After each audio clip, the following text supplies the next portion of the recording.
summer, which is still ongoing, was very monumental because you, like me and everyone else, we were in lockdown for so long. I wanted to make sure that I stayed busy and stayed mobile, and I wanted to capture the memories of whatever I was doing. But I did not want to do that by carrying around my DSLR camera and the heavy lenses. So I want to show you what I did use and some of the memories that I took. So with that, I have something to show you.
See anything you like? All right.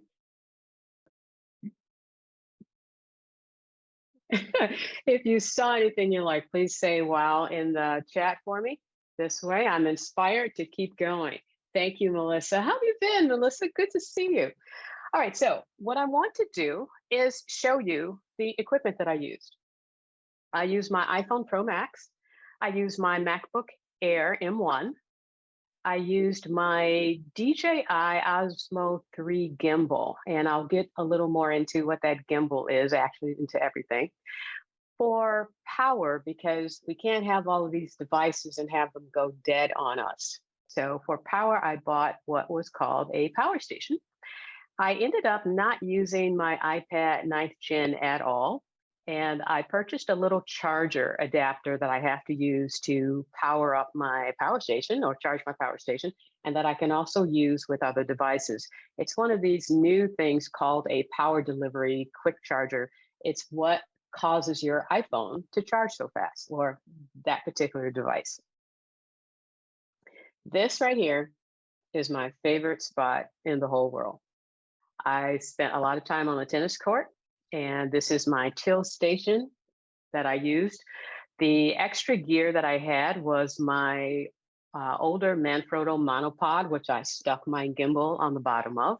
I had my old camera bag, and which was a lot lighter now without the DSLR and the heavy lenses. So I put my M1 in a sleeve in the back of my camera bag, put the rest of the devices in my camera bag, and away I went. So with food, drink, sunglasses, and a sunny or cloudy day, I was ready. And what isn't pictured there, oddly enough, is my tennis bag, which was always attached to my hip most of the time. So let's start with what I used most of all, no matter what I was taking. Thank you, China. Really appreciate it. Judith, Linda.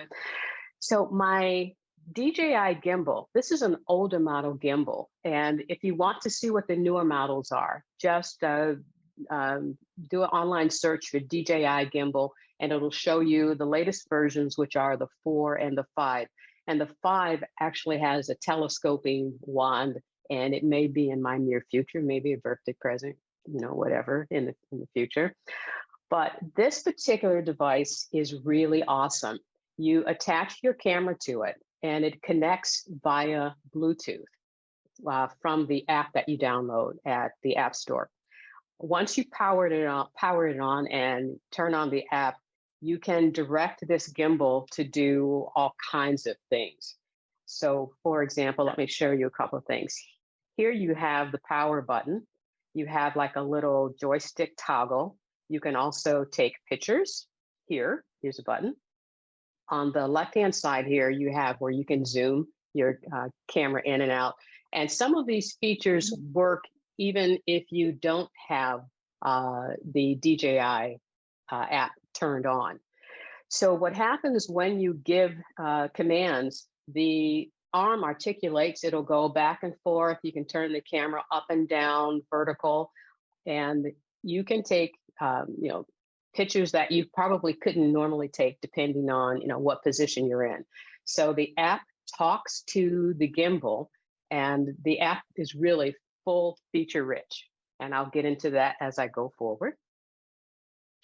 The item that I used to power my devices was the Handife power station. Now, if you've ever bought these little batteries to use to help power up your devices, I think what was really common was the one that looked like a little lipstick case. And you know that those devices usually left you wanting. They usually burned out long before they powered up your devices. So I knew I had my M1, I had my iPhone, I had my gimbal, and I've used some of these devices and have just been left with a dead iPhone because, could someone please turn their mic off? I was left with a dead iPhone because I ran out of power. So I wanted something that I knew would power all of my devices. This particular Handife power station has 20,000 milliamps of power. It actually can power my M1 from complete depletion all the way up to 100%. But I didn't need it for that because my M1 and my iPhone, the batteries on those devices are really, really good. I only needed it, let's say my devices got really low and I wanted to bring it up to a point where I felt secure that I could continue doing what I was doing and not have to worry about running out of power altogether. So this device is awesome. It has, excuse me, an AC adapter at the top. It has a USB-C port and it has a USB-A port. The power adapter, little charger that I bought here, this little Teknet, it is a 3.0 power delivery fast charger. And this is very similar to what your iPhone comes with now. It allows devices to be charged really fast. The power station does not come with its own charger. They give you the cable. So you do have to purchase one of these in order to charge the power station.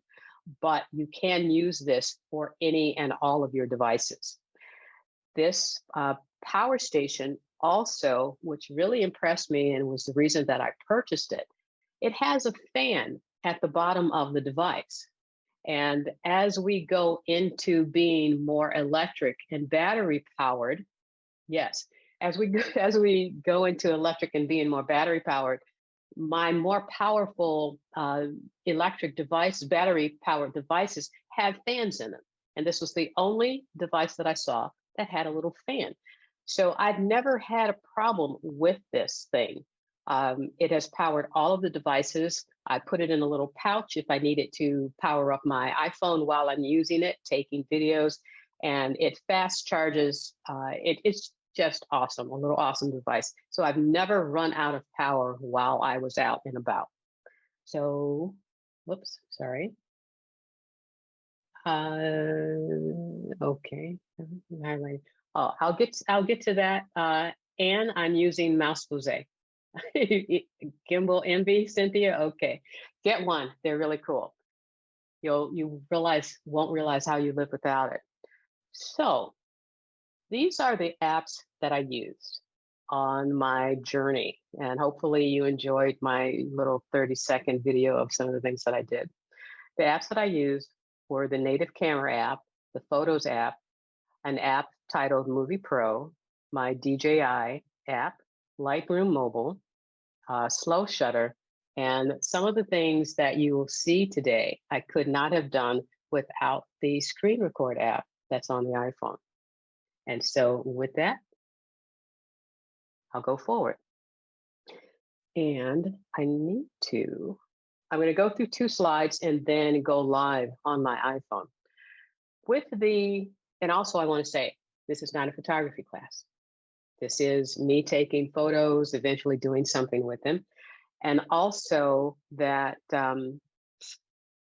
some of the features in the apps, I'm showing you the features that I used. I'm not showing you like every feature that's in the app.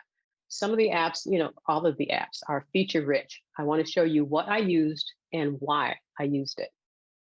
So on the camera app, which takes great photos, I use the live photo feature, and I'll show you why. And this feature at this particular instance, when I used it, became my best friend, and I'll show you why. And in conjunction with the camera app, I use the Photos app, and I'll show you what I used here. So now I'm going to escape out of this, hide it, and turn on QuickTime. And I need to escape out of that. Turn this off. Do a new movie capture because I want to show you my iPhone.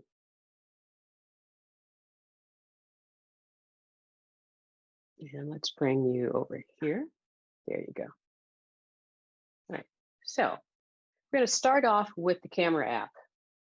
And let's put this in full screen. All right. Start off with the camera app. The camera app, if you look up in the upper right-hand corner of the screen, that is the live photo button. So that's what it looks like turned off. And this is it turned on. So those of you who aren't familiar with what the live photo does, I would say that it's always in record mode, but it isn't recording until you press the shutter. When you press the shutter when you press the shutter, what live photo does, it takes a recording of 1.5 seconds before you press the shutter and 1.5 seconds after you press the shutter. So it's like it's always in record mode. So Apple calls it a video still. And when this feature first came out, I sort of didn't understand why it was needed, what it was for. And then after a while, yes, screen recording is wonderful. And then after a while, it became really important on how you use this and why. So that's the live photo button, 1.5 seconds before, 1.5 seconds after. So let's show you why that's so important. Let's go to the Photos app. And let's get out of this. I'll show you that one later. And I'm going to press this. So here is a live photo. And I just happened to stumble upon a very big event in the Detroit area this particular day. I knew it was coming. I didn't pay any attention to when because I didn't go to it, because on those particular days, it's like a parking lot in that particular area, and it's best to stay away from it. So went to the store, and I'm driving away, and I see all of these tents on the side of the road, and I see all of these cars go by, and it's like, oh, this is the Dream Cruise.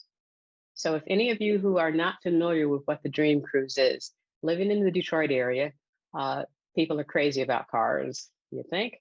Motor City, Motown, cars, and this particular weekend is used to just cruise up and down Woodward and show you the vintage cars, special cars, souped up cars, and let me show you. I have about several hundred pictures of cars. I thought I'd park for half an hour, take a couple pictures. My husband is a car enthusiast, to show the pictures to him. I ended up staying there for 2 hours. It was 90 degrees in the shade, very hot. So I sat in my Mini Cooper taking pictures.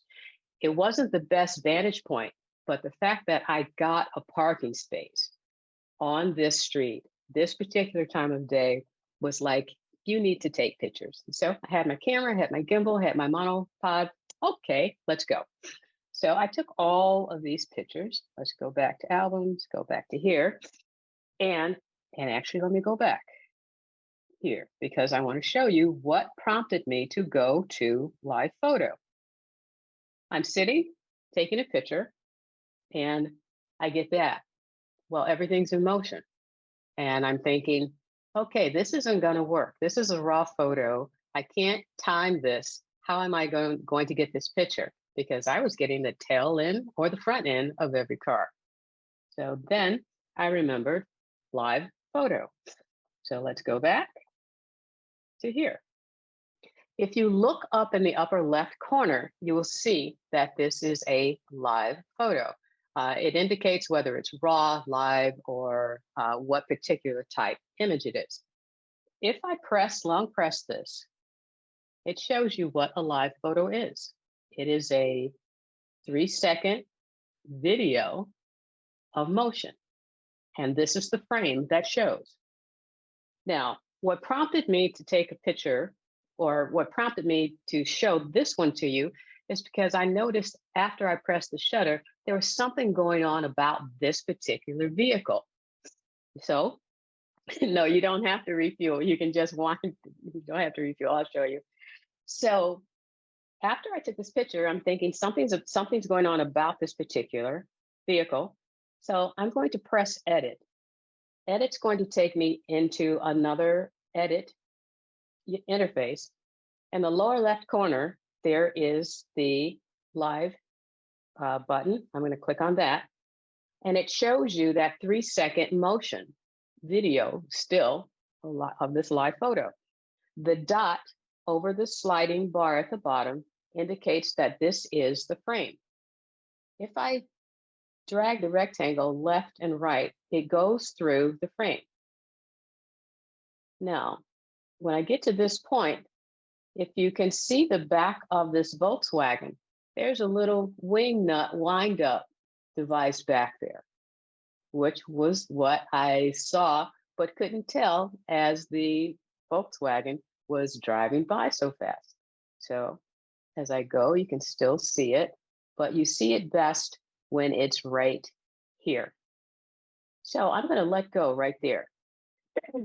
And the app asks, do you want to make this the new keyframe or key photo? So I'm going to, yes, I'm going to do that. So you'll see 2 dots above the frame. The dimmed dot is the original keyframe. This is the new keyframe. And it's set now, if I press done, this becomes the new keyframe for this live photo. So now that you see it, thank you, Peter. So now that you see it, when you look at it in the photos, this is what you see. You see that little wind up. So again, this is a live photo. It's still live. It still does what it normally does. And before I show you the next thing, look up at the upper left-hand corner where it says live. Excuse me, a little congested here. There's a menu there. If I press the menu, I have several options for this live photo. I can loop it. And this is for your own personal entertainment. All right, you can loop it. I can also bounce it. When I bounce it, it'll go back and forth. And a long exposure, which is the next option, it just makes it a long exposure, which basically blurs whatever's in motion. So those are the options you have. And again, it's for your own personal entertainment. Thank you, Ken. Now, let's say I want to, let's go back here. And let's go back to edit. So I didn't save. Let's go back. Let's get that. All right, get right there. So make that key. And I want to press done. That becomes the new frame. Now, what if I want to send this image to someone as a still image instead of a live photo? And I'm not sure if you can actually send this as a live photo to someone. If you try to send a live photo image to someone and they aren't on an iPhone, you have to, it will be converted to just a still image. But you can also convert it to a still image yourself. If I press the share button in the lower left corner, can you mute your microphone, please, John Pauling? Mute your microphone. Thank you. If I press the share button, you don't want to select copy photo. You want to select duplicate. And you are then given the option to duplicate it as a live photo or duplicate it as a still image. So once I select duplicate as a still image, if I go back, it is now duplicated. And yeah, I believe it's this one. It's now duplicated as a still image. So let's go back, and I want to show you another option. Let's go back into there. If I press the share button again, I can also save it as a video. So this live motion, live photo, I can now save out as a video. I've already done that, so let me show that to you. Go back here, and it's this one. So now it's a video, not as entertaining in some cases as what you can do with a live photo, but now I can use it as a video in other applications or just save it out as a video to look at or view or whatever. So you have options with a live photo that you don't have with some of the other photos, least of all, being able to capture something that you may not have been able to capture were you just using the camera setting. Now, the next app that I used was Movie Pro. I've had this app for a long time, and this app was utterly amazing. And when I first purchased the app, I believe I had a iPhoto 6 or definitely an iPhoto 7. And iPhone 7, sorry. I had an iPhone 6 or an iPhone 7. And the battery life in those cameras was not as great as what I've experienced with a 12. And as I would take video, either the camera, the battery would die really fast because of use.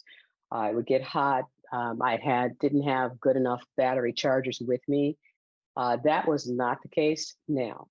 The iPhone 12, the battery life on this phone is just amazing. I took a whole day of videos, and I did have to use my power station to recharge, but everything worked out perfectly.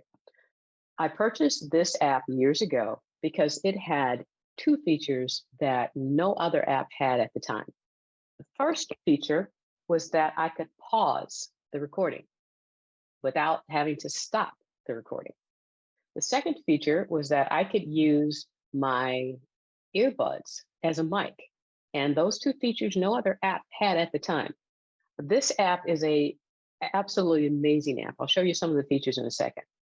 But with Movie Pro, if you look at the second image here, you'll see that these are all of the lenses that are available when you select lenses in this app.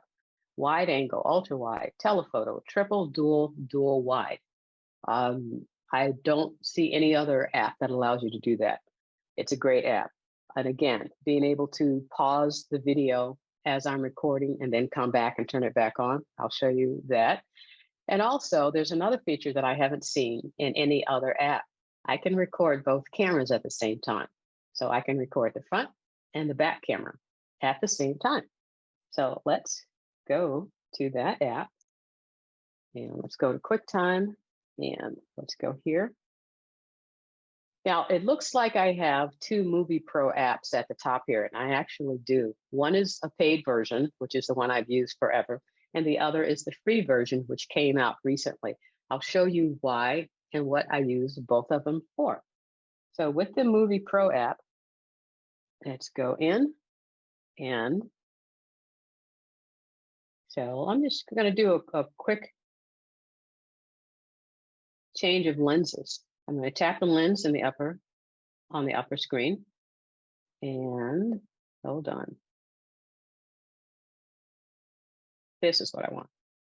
Here are the different settings, and I can actually select multi-camera, and I can show you me and what's being recorded in the back, and you can record both at the same time. I'll show you that in a second, and let's turn that back off.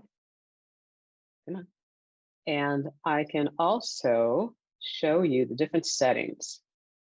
So with this particular app, here are some of the camera settings that you can take video with. Far more than you would imagine, and far more than you can take with the native camera. And I'm not knocking anything, I'm just showing you the different features. As you know, some apps are better than others. So video mode. Video, time lapse, the multi-camera I showed you. Resolution. These are the different resolutions you can take with this app. I think when I purchased this app years ago, it was $5.99, and that was considered outrageously expensive for an app. And I think it's $9.99 now. Well worth every penny. for what you get with it. So you see all of the features that you have here with this particular camera app. So I'm just going to press done because I want to show you here. So here are some of the videos that I took, and ones in particular that I want to show is this one. This one shows how I paused during the recording and then started recording again. And the next one, that's 9.6. This one. That's me recording while I'm in the balloon basket, showing the recording and me waving at you. Hello. So these are the features that gravitated me to this app, and some of the features that gravitated me to this app in the first place. The name of this app is Movie Pro. And I just want to quickly show you. Here's the ultra wide telephoto. If I select triple. So the app is just great for taking videos with. Right. Movie Pro, $7.99 for Peter. I believe it's $9.99. Glad you love it. Thank you. Thank you, Melissa. All right, so now I want to show you the free version of this app. If I click here, this free version, I'm going to dismiss this. Should have dismissed it first. It doesn't have as many settings as the other app, as the paid version. Of course, that's always the case. But what it does have, which the paid version does not have, is that it has a teleprompter feature. I expect to see a whole bunch of wows in the chat for that. So you can type it in. You can import a file, whether it be a PDF or a text file. And thank you, John Russell. Yes, it's free, and it has a teleprompter. So if I press on the sample script that I created, I can read it over. I can add more type if I want to, ... And let's dismiss that. Hi, didn't mean to type in that, but that's okay. Now, when I want to start recording and seeing the teleprompter, I press the camera in the upper right corner, and I can let's scroll, and let's start. I'm going to press the record button, and as it starts, it's going to start to scroll. So I can record, read the teleprompter, and make it seem seamless. And let's stop that. I can actually, no, I don't want to dismiss you, but you can also set the speed of the teleprompter. You can set the text size so that you can see it. Great for a free app. So if you're in the market, can you choose one frame to make a single image out of what, Alan? All right, so that is. If I have a full sequence and I want to pick one specific image from that video, can I pick one image and make it a still? You can do that using, I don't know if you can do it using this particular program, but you can do that using any other program. You can do that using QuickTime if you want. Okay, thank you, Alan. Okay, now that is Movie Pro. So I expected to see more wows from this. The Movie Pro is an amazing app. So hopefully you've seen some features that you can use. So let's get out of that and let's go and see. Thank you, Greg. So let's go back here. So again, the reason I purchased this app was because of being able to pause. And that just blossomed into other features. So now let's take a look at the app that I probably spent the most time in. Thank you, Frank. Thank you, China. Okay. The app that I probably spent the most time in is this one, the DJI app that is connected to the gimbal. So let me show you a couple of things that I did first from this slide. Here, this is a slow motion that I took.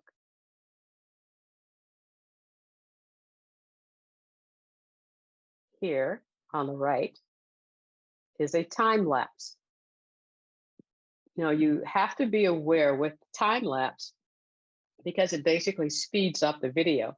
You have to take a long enough video. So for something that lasts maybe 5 or 10 seconds, you just bought your DJI 5. Okay, great. That's good to know. So for something like a time lapse, for maybe 10 seconds of video, you actually have to take maybe a 30 or 1 minute video, and it compresses it and puts it all together in a fast time lapse. So initially when I started with the time lapse, I was only doing like 5 or 10 seconds of video, and my time lapse was like just like that. You couldn't even see anything. So know that you have to take a longer span of video when you do a time lapse. Also, with this gimbal, which I thought was just absolutely amazing, is its ability to track subjects. So I'm going to click on this video here.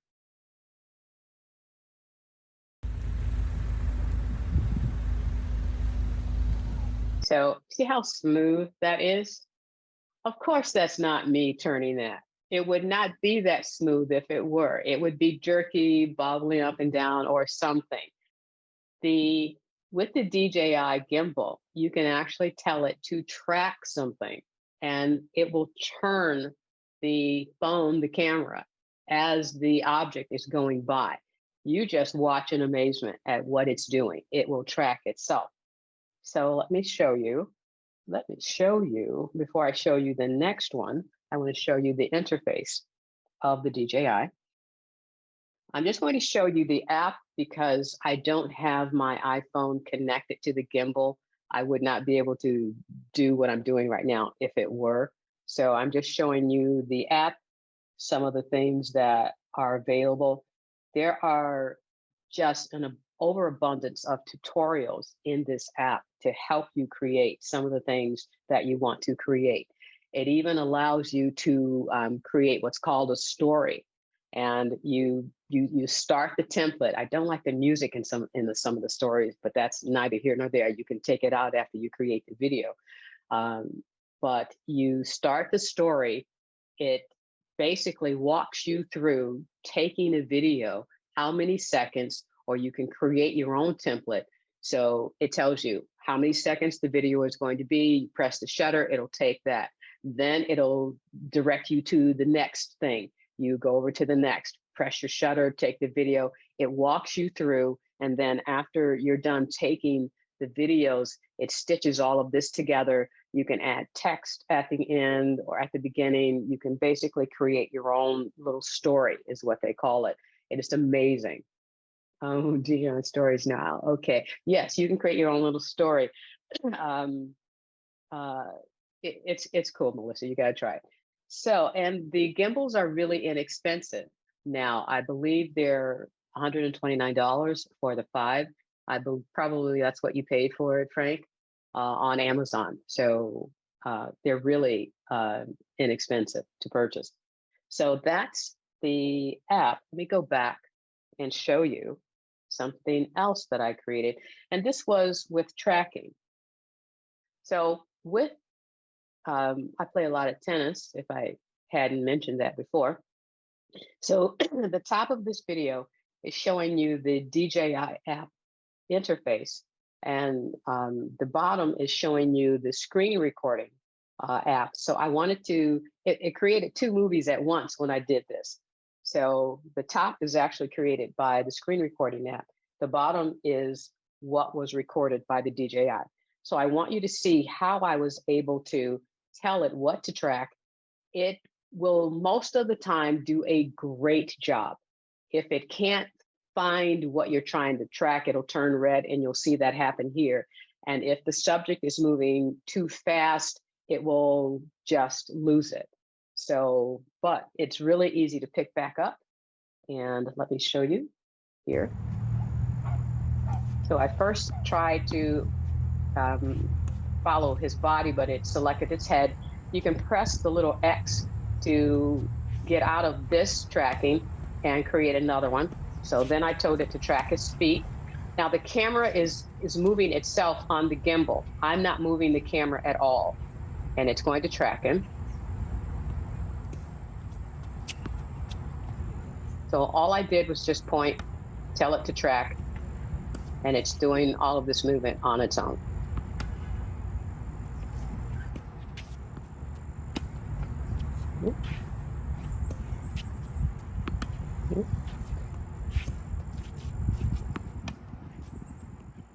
So it's really cool because you don't have to worry about the shake.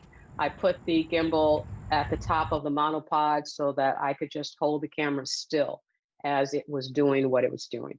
So really great, double wow. Glad you enjoyed that, Frank. I want to see your videos when you get yours. Now, I used it a lot for that. The next thing that I used the DJI app for was this. I created a panel of a little beach area. Now, typically when you take a panel, you have to move the camera yourself and go up and down. This program, this app will do this for you. So I use screen recording to record what it's doing. So here we go.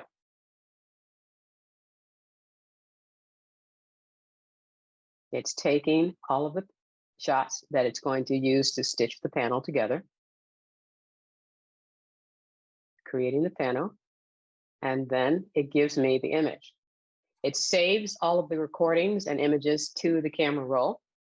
So from there, I took this image and brought it into Lightroom Mobile. So that's where I'm going to take you now. And make sure. Yep. So I want to show you what I did to the image, and I want to show you the editing of another image that I worked on. So let's get out of that, and let's get out of here. And so from here, let's go back to photos. Let's go back to albums. So here's the image, and I'm going to turn my camera so that you can see this. Turn my phone camera. So here's the image that I took, and you see all of the extras on the side and in the background. You see the trash can, things that you don't want in your image. So now I'm going to turn my phone back, and let's get out of there. And I'm going to go into Lightroom. And into Lightroom, and let's go all the way up to the top. And here's the image that I created in Lightroom. I'm going to do a long press and show you. That's how, Kimmy. I'm going to do a long press and show you. This is what the image looked like when I brought it into Lightroom. This is what the image looks like after I edited it in Lightroom. Now, there was one thing that I was going to show you in Lightroom that I'm not sure I can show you. I do beta testing, and so I have features on my app that you can't see. And the interface on this feature that I was going to show you changed last week, and I'm not sure that I can show it to you. So I'm going to show you a couple of other things, but just know that using this app, you can take all of that extraneous information out and have your image look like this. So now let's turn my camera back, and let's go back out of here. I want to go back into photos and go back to favorites. I'm going to take this image here and bring it into Lightroom. Thank you, Greg. I'm going to take this image and bring it into Lightroom. So I click on the share button, and it automatically asks, hey, Lightroom, right there. So I can select got it and continue to be in the Photos app, or I can tell it to launch Lightroom right now and take me to it. So I'm in Lightroom, and that image is right here. There you go. It copied it into it using the metadata of date, so that's why it wasn't at the top. So I'm going to do a couple of things here in Lightroom to show you how easy it is. And I'm on an iPhone. I want you to remember that. So the first thing I'm going to do is crop. So down at the bottom are all the modules that I use to edit this image. So I'm going to crop it, and I'm going to crop out a little bit of the sky and a little bit of the ground, something on the side here. Now I'm using the fattest pencil in the world, my thumbs. So I may fumble a little bit, but thank you, Ken. I may fumble a little bit, but I'm going to do my best here with my, my little fat fingers. So I'm going to crop it. And once I crop it, I can click on a check mark down at the bottom. So it's cropping. The next thing I want to do, I want to click on the light module down at the bottom. And it gives me different settings: exposure, contrast, highlights. You know, again, this is in a photography class, and everyone has the license to do what they do.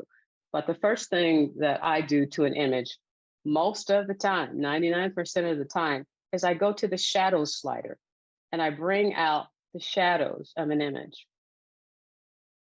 So what was this is now this. You can see more detail. So I'm going to take that up to about 67 to bring in more interest, more detail. And I'm going to go right there. All right. The next thing I do, I can try to, work with some of these other sliders to see if they do anything that I like or don't like. Let's say I move the contrast slider. If I don't like what it's doing, I just double tap on it and it takes it back to 0. So I'm not going to move any of the others. I'm not going to mess with exposure or any of the other settings. I'm going to just leave it right there. Remember, artistic license. The next slider that I want to select is the color. I'm just checking to make sure it is color. All right, the next slider is color. And I'm going to increase the vibrance a little bit. And these numbers aren't set in stone. These are just numbers that I'm playing with. And I'm also going to increase the saturation.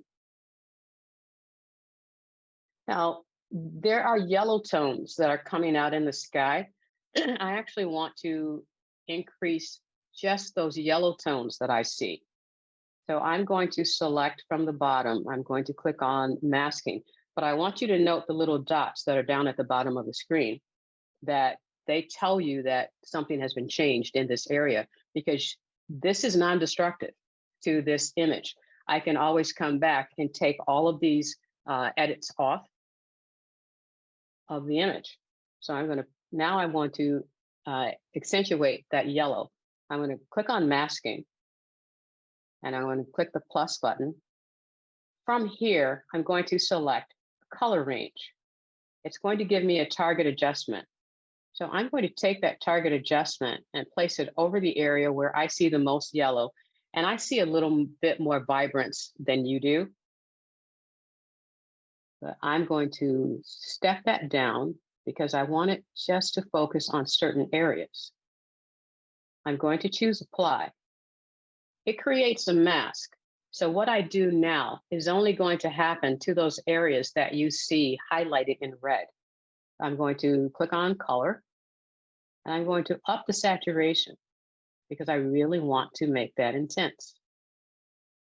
And again, mine's more saturated than what you see on the screen, so I'm going to have to really step that up.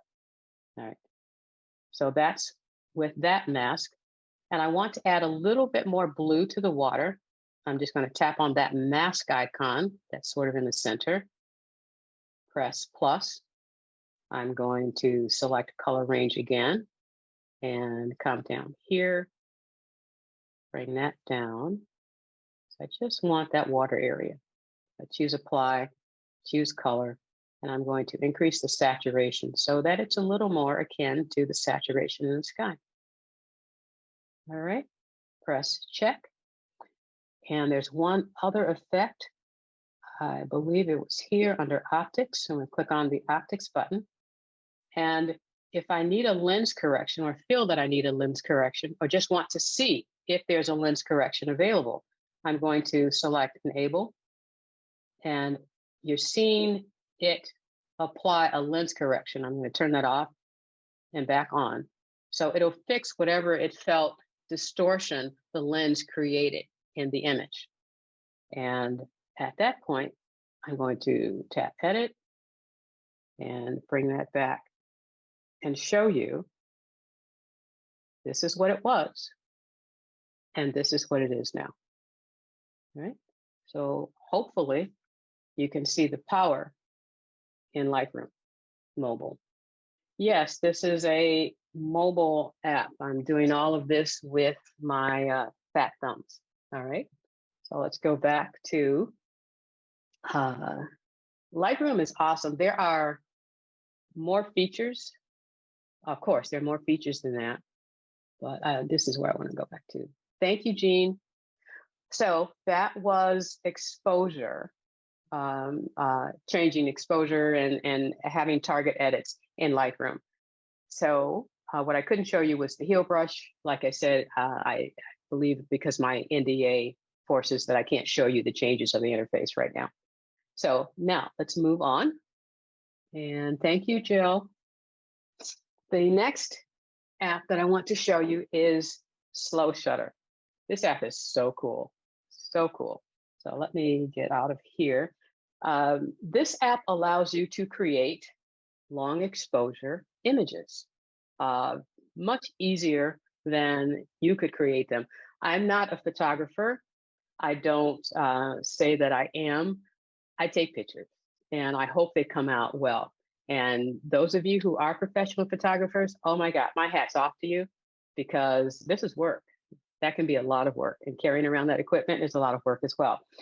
But this app allowed me to create what I call impressionistic images just by pressing a shutter.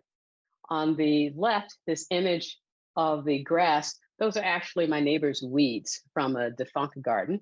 And I took that image and created what's like a impressionistic image that I would not be, embarrassed to show anyone because it's artistic license.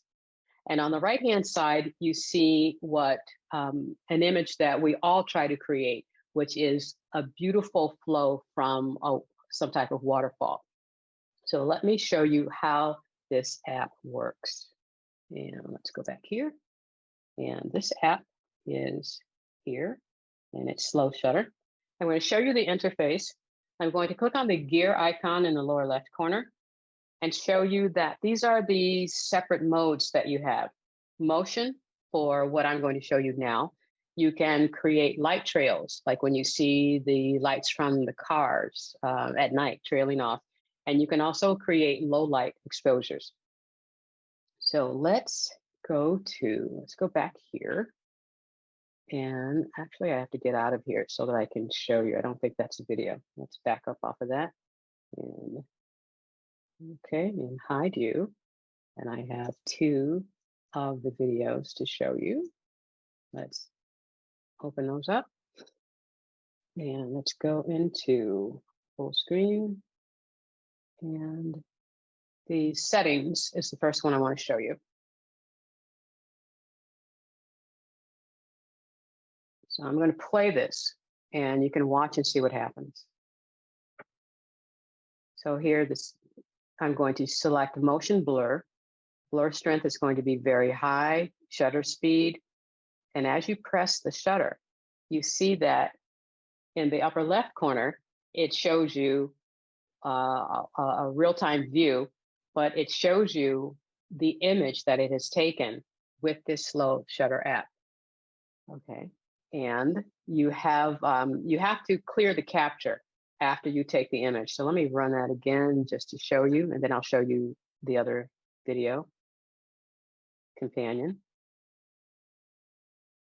that you edit, show you how it's edited. So it takes the image, you can clear, edit, or save. I saved this image, so I press the save button. It saves the image to the camera roll, and now you can continue on. But you have to clear the capture. It will not allow you to continue unless you clear the capture. Now let's show you the settings. And I'm basically going to do the same thing, but show you how you can edit your capture. And hold on, let's move this out of the way. All right, so here, I'm going to do the same thing, but show you if I click the edit button, it gives you a slider where you can decide at what point you want this picture. And then you can save. And then, of course, you have to clear the capture. But it allows you an easier way. Peter just bought slow shutter. It allows you an easier way to create slow shutter images than you probably would normally. So I love this app. I spent a lot of time playing around with it. I was up at 3 in.the morning taking images of the night sky because the planets are like perfectly aligned so that I could see them, and just seeing what type of image I could create with these. All right, we're doing good. Okay, now let's go back to here, and let's go back to play. And let's go back to full screen. All right, so that's slow shutter. And again, it allows you a lot of artistic license. So all of this could not have been possible without screen record. And all right, if you pull down here, see this button right here? Hold on, let me get out of that. Directly above the magnification tool is the screen record button. When you press the screen record button, excuse me, it records everything that's happening on the screen of your iPhone. Everything. So be careful. It records everything. Okay.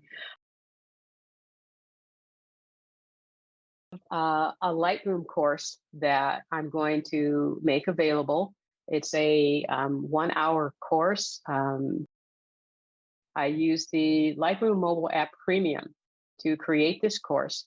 And in this course, I show you how to import images, crop, adding vignettes, creating different versions of the images that you create, adding watermarks, albums. I show you practically a very comprehensive, in-depth overview of how to use Lightroom Mobile. When I edit my images on my phone, I use Lightroom Mobile. I use no other app because the app has just intricate features that you don't have in any of the other apps. There's a free version. You don't have to have the premium version to use the Lightroom Mobile app. It is free. There are some features, of course, that aren't available in the free version, but most of the things that I just showed you are available in the free version. If you want to take advantage of this class, just send me an email. Put LR class in the subject, and I'll contact you and get that process started. But this is the app that I use to edit everything. You can get some amazing captures and edits with this program.